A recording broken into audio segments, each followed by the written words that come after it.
Hey there, legendary souls. Oh my goodness. I have more to say. It feels like the messages are just coming through and coming through. And I feel like they're especially coming through because I just feel so fascinated by Piscean energy, just continuously. And I looked at the current astrology chart, and Venus is not only in Pisces right now, but it's conjunct Saturn. So there are all of these Piscean types of lessons that are coming through in the heart space, that are coming through in our work environments, that are coming through in terms of our relationships to money and abundance, that are coming through in terms of our relationships, our love, and our friendships, because Venus rules it all. So, of course, today, Friday, a Venus day, we got to talk about Piscean energy again. There's just so many feelings. There's so many feelings in the collective. There's so much happening.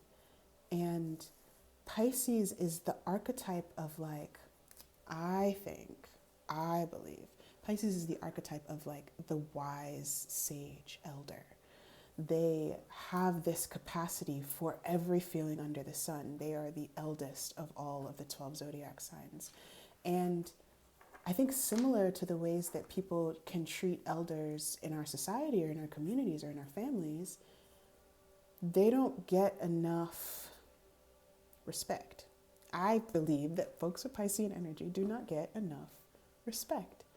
Yes, they're feeling everything. Yes, they're trying to communicate in a verbal language, which is really not giving them an upper hand because Pisces is all about vibes and emotions and the depths. It doesn't work with logic. It doesn't work with language in the same way. It works with language more poetically or more artfully, but not in a linear sort of logical way. It feels very easy for some folks, and even some folks with Piscean energy, to write them off because it doesn't work in this linear logical way. But it's not meant to. Another piece that happens so often with Piscean energy is the aspect of suffering. There is so much suffering inherent with, or that happens on the journey with wherever Pisces is in your chart and within you, because Pisces is like, Pisces loves in a way that is so beyond. It's so transcendent. It is like the divine as we know it to be, plus the emotion. And the divine as we know it to be doesn't really feel super emotional all the time. It feels more like, yeah, this is what happens. There are universal laws and there are consequences and there's karma. And, you know, if you feel feelings about it, that's on you. But Pisces adds all of the emotion. Pisces adds the aspect of humanity that really makes us alive in that way. And I just have to say, I have so much respect for Pisces energy. I have so much respect. This might sound odd, but I have so much respect for the suffering that is happening right now within all of you, people who are watching, people who are in your life, people that you're seeing, people that we're all interacting with or not even interacting with, the people that we know are impacted in terms of when we're reading or watching the news, or we're hearing stories of the atrocities that are happening in the world, or we're reflecting, like we just had a Cancer full moon. So there's also an aspect of reflecting and of feeling some deep nostalgia for the pain and the suffering that we have experienced, or that we've witnessed, or that we've known others have experienced. And it's a lot. It's a lot. And I have a respect for it. I have a respect for the heaviness. I have a respect for the allotness. I have a respect for how much you, viewer, how much you're holding, how much you're moving through, how much you're aware of, how much you know that you're going to forgive that person again, or you know that you're going to attempt to or offer forgiveness to yourself again, or that you know that you're going to be compassionate to that person again, or you know that you're going to do that for yourself again. And it's just like,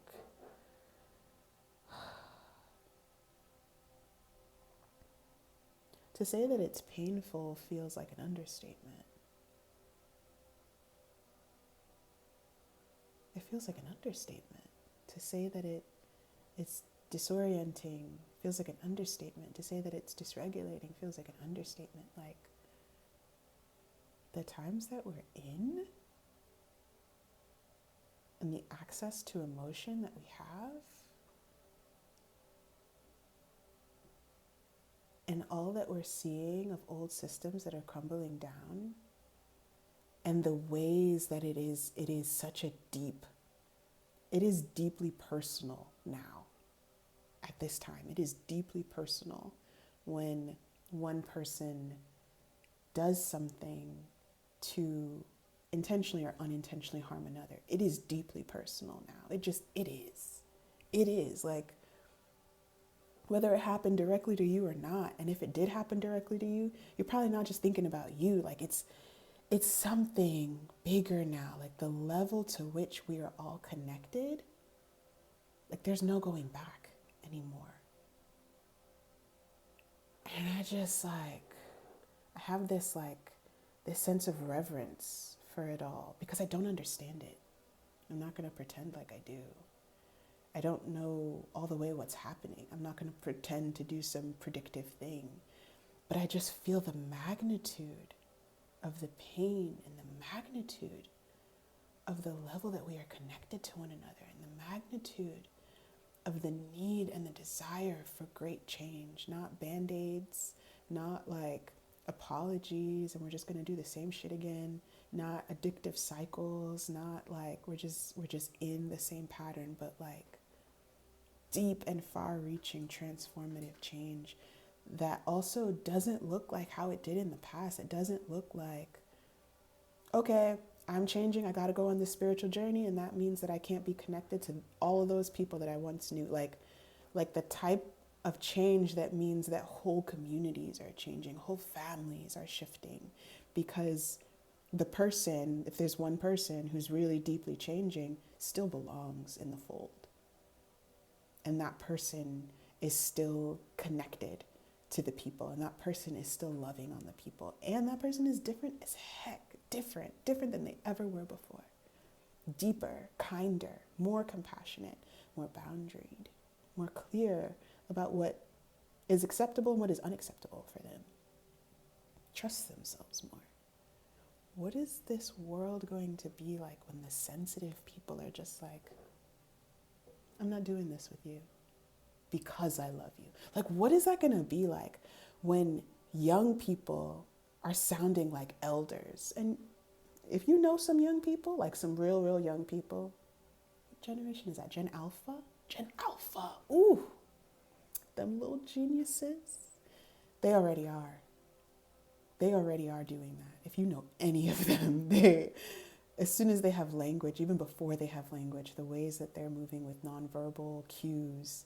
And I believe it's because many of their parents have their Pluto in Scorpio. Many of their parents are, millennials or Gen Zers, and they chose to do their work to the best of their ability. But now I'm talking about the Gen Zers and the millennials. We're still young. We're not as young as the young ones, but we're still young. Gen Xers too, you could come on in. Yeah. Mm-hmm. But for all those who are kind of in the middle, in between whoever we're calling the elders because of their chronological age, and the wise elders in terms of these young ones who are just bursting with all of this wisdom that is taking us, the amount of time it's meant to take us to move through, to get through, to be at a similar place as they are for ourselves. What is this world going to be like when we, too, are moving in our sovereignty, and we recognize that we're elders, too, that we have wisdom, too, that you have wisdom, too? When we're not as afraid of what consequences or punishments will come from institutions because we trust ourselves and our intuitions and the divine in our communities. When we're not as worried about the pain that could come, or the grief that will come or befall us when we tell family members or community members that we're no longer doing X or Y or Z. What happens when we choose not to just grieve in silence, but we also choose to grieve in community? What happens when we take our time through the grief that is coming up for us and being in separation with the people that we care about? What happens when we love ourselves through it? And we're so freaking gentle with ourselves and so kind to ourselves consistently and consistently and consistently, because that's what we've given to everyone else as best as we could. What happens when we give it to ourselves and we still give it to other people in as much balanced ways as we can? Like, what happens? I think sometimes about like famous quotes that we'll think about, like, be the change that you wish to see in the world. And I'm like, those things are still true.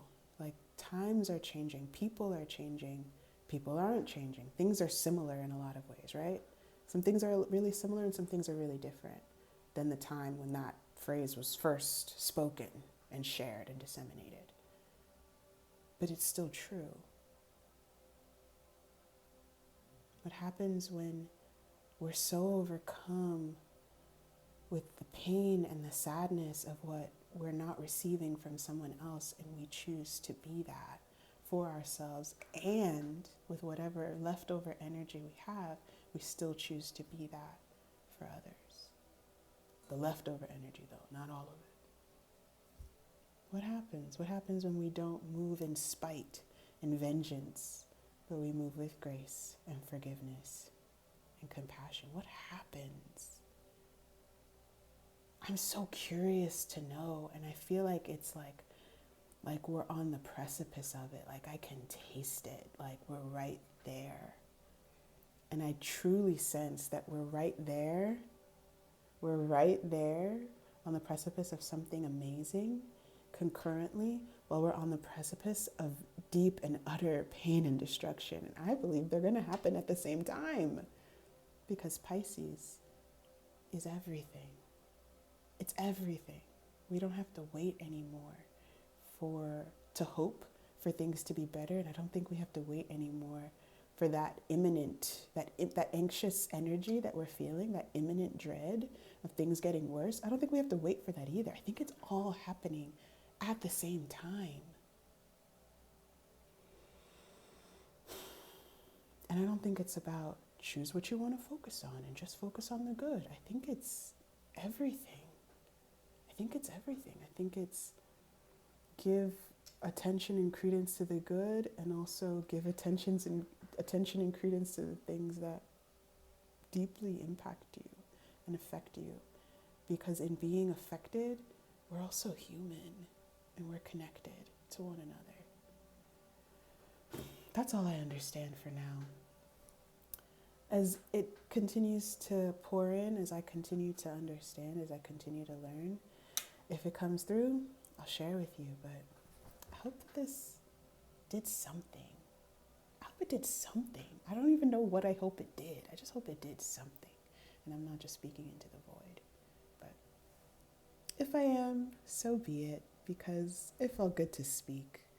And I just want you to know I'm feeling such an immense amount of care for you and for me and for this world in a way that I haven't ever been able to access, not to this level.